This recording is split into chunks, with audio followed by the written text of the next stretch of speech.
is Alfred Hitchcock, and I would like to tell you about my forthcoming lecture. It is about the birds and their age-long relationship with man. It will be seen in theaters like this across the country. In my lecture, I hope to make you all aware of our good friends, the birds. Theirs is a noble history, and through it all, man has played a conspicuous part. This cave drawing is one of man's earliest sketches of his feathered friend. One can see at once the loving care with which the artist depicted his subject.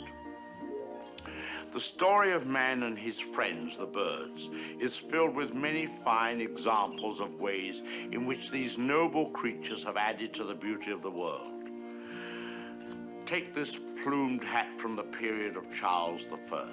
How proud the birds must have been to have their feathers plucked out to brighten man's drab life. Here we have a later model, a refinement of the first.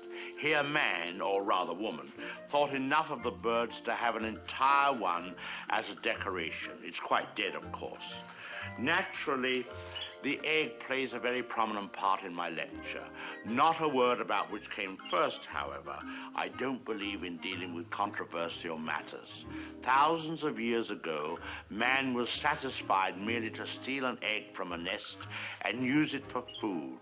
Now he has perfected this process by imprisoning each hen in a separate cage and by scientifically manipulating the lights so that she doesn't fall into the rut of the old 24-hour day.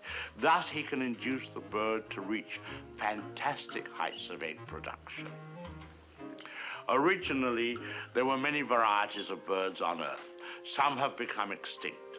The great auk, the passenger pigeon, and the famous dodo bird have all disappeared. Actually, they didn't exactly disappear. They were simply killed off, but of course, this is nature's way. Man merely hurries the process along whenever he can be of help. Man and birds have been responsible for a great many advances in our civilization. For example, the bird was the inspiration for the invention of gunpowder, and it was his speed that brought about the development of the shotgun. But man has not been unmindful of his debt to the bird. We have honored our feathered friends in many ways. We cage birds and show them off proudly in most of our zoos. And the turkey is traditionally our guest of honor at Thanksgiving. I suspect you never realized that if it weren't for birds, even some of our pastimes would suffer noticeably. Duck hunting, for example. Granted, bagging a fellow hunter can be diverting, but the supply is rather limited.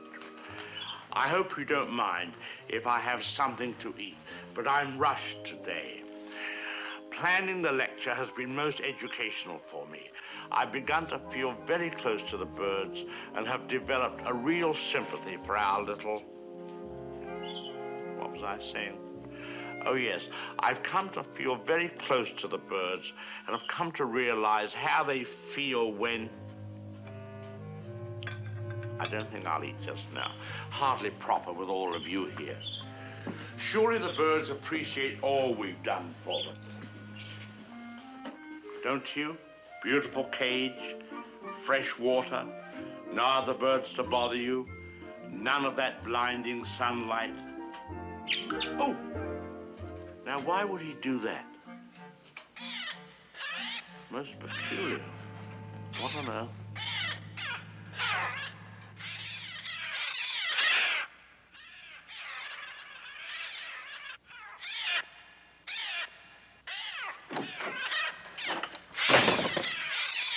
They're coming! They're coming!